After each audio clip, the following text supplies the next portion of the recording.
If you enjoy our videos and podcasts and would like us to continue putting out regular quality content, head over to patreon.com/aircrew interview, where you can donate monthly, and in return you will get rewards ranging from early interview viewings, bonus clips, credited as a producer, and much more. Thank you and enjoy.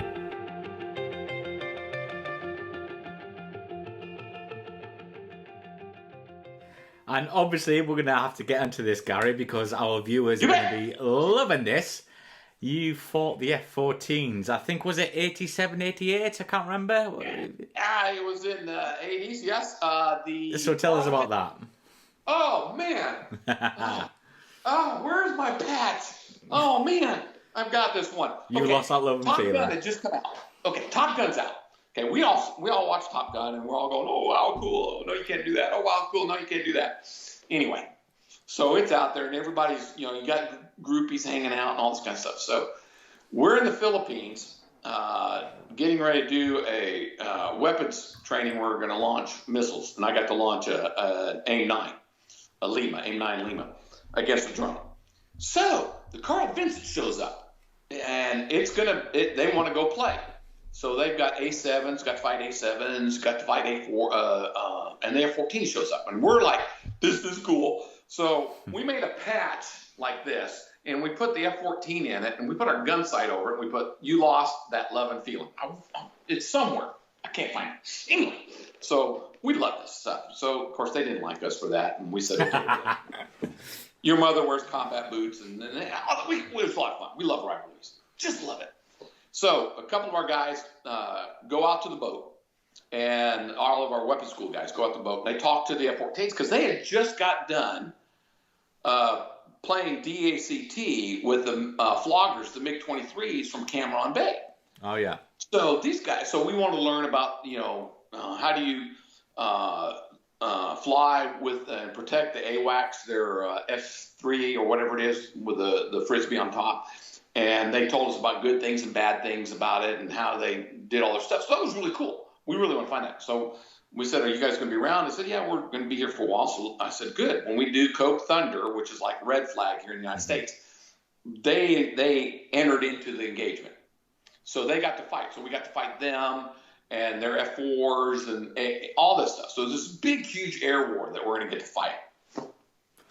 And it's, I don't know, probably hundreds of aircraft. They're going to go engage each other. So we find a flight of F-14s. And so being the good Air Force fighter pilots that we are, we went the hell with the mission. Let's go find the F-14s. And they were probably thinking the same thing. Yeah, let's find the E. So, and we called them turkeys. We didn't call them Tomcats. We called them turkeys. Because when they sweep their wings forward, they look like a turkey, man. The big old feathers and everything like that. And, of course, they didn't like that either, so that's fine.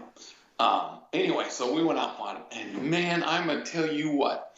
That was the most fun, because they're just air-to-air guys. So we're fighting pure air-to-air guys. They're not bomb droppers. They don't have to deal with any of the other stuff. They just spend all their time doing air-to-air, which is all we did is air-to-air. So this is it. We're going to get to go turn and burn with these guys. And I will tell you that that would be the one disadvantage that I would have to say about the F-14 is that you know what it's going to do. Because if the wings come forward, you know it's turning with us. As opposed if the wings are swept back, it's going to be gone. It's leaving town. It's like an F-104. It's gone.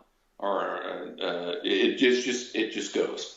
So once we saw that their wings were sweeping forward, we knew that as we went to turn, they're going to turn. But we knew that instinctively they're going to do that anyway because we wanted to turn with these guys. And it was a most enjoyable fight. It was, we just, heck with the rest, big 50 to 80 to 100 airplane packages doing bomb dropping on Crow Valley Range. And they're doing all this. We're the two of us versus two of them. And then it was most enjoyable. It is a. But I'm gonna have to push you on this, Gary. Who came out on top? We did. Oh, why would you going to say that? I mean, that's just, you just know that. I mean, you don't even need to ask the question. I mean, okay. It was because we said no kills till past the 3-9 line, so that because both of us carrying AIM-7s, so we radar missiles, you shoot them in the face, and we're either carrying Limas or Mikes, not AIM-9 Limas or Mikes. Those are both face shooters. So we wanted to make sure that it happened past the 3-9 line so we could turn.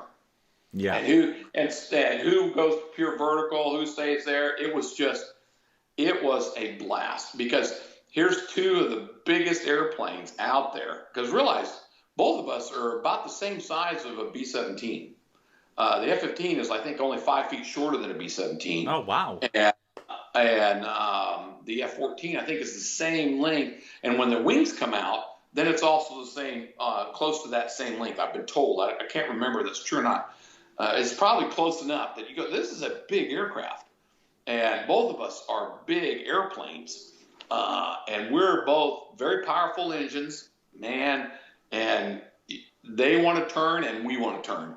And that's when it's fun. You get into a knife fight in a phone booth, and it's just a lot of fun. So you get into what's called vertical scissors, rolling scissors, then ends up coming down, and you're doing this kind of stuff. And everyone's trying to pull to their high 6 so you can shoot them, because we limited the shots to AIM-9 Papas, which is in about a 60-degree cone and behind you, so that because you can shoot with the new AIM-9. Well, now they got laser guided or whatever, but back in the day, back when I was flying, the AIM-9 Limas and Mikes, you could shoot a beam because it could get the heat source off the engines. Well, that's not fair. I mean, well, yeah, it's fair because it's good for us.